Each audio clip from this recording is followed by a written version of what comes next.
तारा बोल मेरे श्री गुरु महाराज की जय। वर्णन करते हैं, जो अपने आप को शब्द में मिटा देता है वे सदा जीवित रहता है, और जो नाम का अमृत मीठा अमृत पी लेता है वो अमर हो जाता है। लेकिन कोई विरले भाग्यशाली गुरुमुख ही इस रस का पान करते हैं। इस दुनिया तो विषय वासनाओं के वशीले रस में का ही पान में लगे रहते हैं। अब देखो, महर्षि वशिष्ठ जी थे, वो भगवान रामचंद्र जी को जब वो देने लगे ज्ञान, तो भगवान श्री रामचंद्र जी बार बार वशिष्ठ मुनि से पूछते थे, कई सवाल करते थे। तब वशिष्ठ मुनि जी ने कहा कि देखो, आप ज्ञानी हो तो आपको कुछ ज्ञान लेने की जरूरत नहीं है, नहीं तो आप आराम से बैठ जाओ और ज्ञान लो और मेरे वचनों को सुनो। तब भगवान राम जी ने भी देखो गुरुओं का रिस्पेक्ट की, आदर किया और उनके वचनों का सुना और उनके अमृत पान किया उनका। तो देखो गुरु नाम की कितनी महिमा है, तो उन्होंने भी बड़े ध्यान से उनका किया। अब देखो कि अर्जुन थे, अर्जुन ने हुक्म माना भगवान कृष्ण का। अब भगवान कृष्ण ने इतनी सेना जो थी उनके हाथों से अर्जुन से मर गई, फिर भी भगवान कृष्ण ने उनको एक भगत की उपाधि दी और शूरवीर कहा। यह है हुक्म की वैल्यू, हुक्म के नाम की ताकत। जो भी संत महापुरुषों के हुक्म में चलता है उसको हमेशा सुख ही सुख मिलते हैं। अब देखो, वैसे तो हर इंसान अपना नींद भी करता है, भोजन भी खाता है, परिवार की वृद्धि भी करता है, शत्रुओं के भय से अपने आप को सेफ भी करता है। पुरुष और मनुष्य और पशु में खाली इतना ही फर्क है। जो पशु है उसके पास बुद्धि नहीं है, मनुष्य के पास बुद्धि है। वो अपनी बुद्धि से इस संसार में भगवान जो अवतार लेते हैं संत महापुरुषों का, उनके पास जाकर ज्ञान लेकर अपना जीवन सफल कर लेता है। अब किसी भी चीज को आपको खरीदना हो तो आप कहाँ जाएंगे? अगर सोना खरीदना है तो सोने की दुकान पे जाएंगे, ग्रोसरी खरीदनी है तो ग्रोसरी की दुकान पे जाएंगे। तो अगर ज्ञान लेना है तो संत महापुरुषों के पास ही जाना पड़ेगा आपको। तो संत महापुरुषों के पास देखो, कोई भी चीज संसार में खरीदने के लिए उसका मूल्य तो देना ही पड़ता है। बिना मूल्य के तो फ्री में तो कोई भी चीज नहीं मिलती।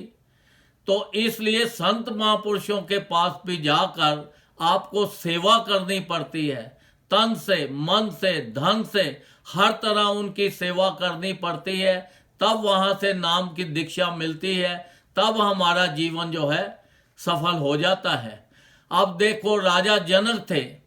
अब राजा जनक ने इतने बुद्धिमान होते हुए भी उन्होंने बोला कि मुझे अपना एक गुरु बनाना है, पर गुरु उसको बनाना है जो मैं एक पांव रखूं घोड़े के ऊपर और दूसरा पांव रखने से पहले मुझे ज्ञान दे।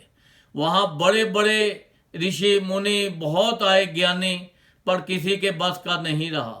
एक अष्टावक्र आया और अष्टावक्र ने उनसे कहा राजा जनक से कि राजा जनक, इतनी कीमती चीज आप मांग रहे हो तो पहले इसकी जो दक्षिणा तो देनी पड़ेगी। फ्री में तो ये इतनी अनमोल चीज मिलती नहीं है।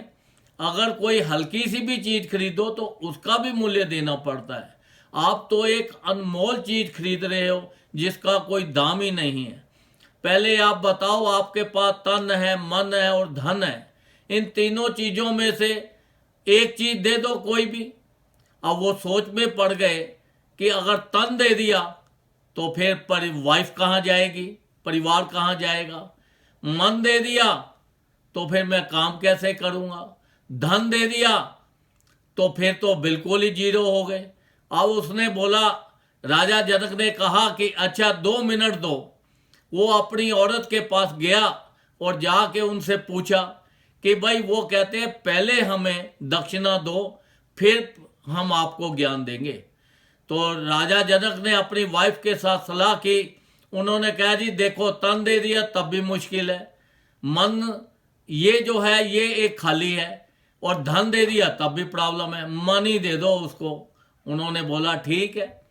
वो कहता, मन से तो सोचना ही होता है, मन दे दो, कोई फर्क नहीं पड़ेगा। जब वो राजा जनक अष्टावक्र के पास आए तो कहने लगे, भाई सलाह कर ली मैंने अपने परिवार से, और मेरे पास मन ही एक खाली है, मन आप ले लो और मुझे ज्ञान दे दो। उन्होंने बोला ठीक है। चढ़ राजा घोड़े पे। जब घोड़े पे एक पैर रखा, दूसरे रखने लगा, तो कहता है, राजा रुक जाओ। वो कहता है क्यों?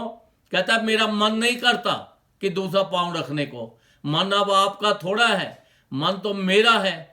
अब राजा को उस चीज का ज्ञान हो गया, उसके मन से अहंकार चला गया, और उसने बोला, ओहो, ये तो बहुत ही सही चीज है कि मेरे मन में अहंकार था, और जो अहंकार बीच में से निकल गया, मन तो मैंने इनको दे दिया, अब इनका मन है, ये जो चाहे ये करे। तो राजा को ज्ञान हो गया।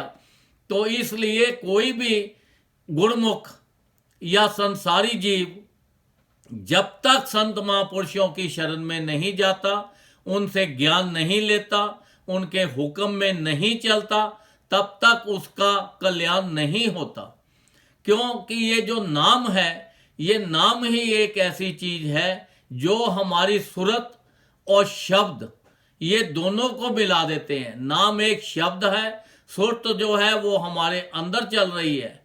तो इसी से मिलाप कराने के लिए संत महापुरुष हमें ज्ञान देते हैं, अपनी चरण शरण में लेते हैं, और संसारी जीवों से हमें दूर रखते हैं। वो कहते हैं कि आप भजन करो, संसारी जीवों को अपना काम करने दो, तुम अपना काम करते रहो। जो संसार के अंदर अगर तुम्हें बहुत परेशानियां आएंगी, बहुत लोग कुछ कहेंगे, पर उनको सुना छोड़ दो। लोक परलोक की परवाह मत करो, संसार में भी चलते रहो, और अपना नाम जप के अपना जीवन को सफल करो। इसीलिए हमारे श्री गुरु महाराज जी ने हमारे लिए 5 नियम बना दिए हैं। कितने आसान नियम है। श्री आरती, पूजा, सत्संग, सेवा, सिमरन और ध्यान, जो श्रद्धा सहित करे निश्चय हो कल्याण।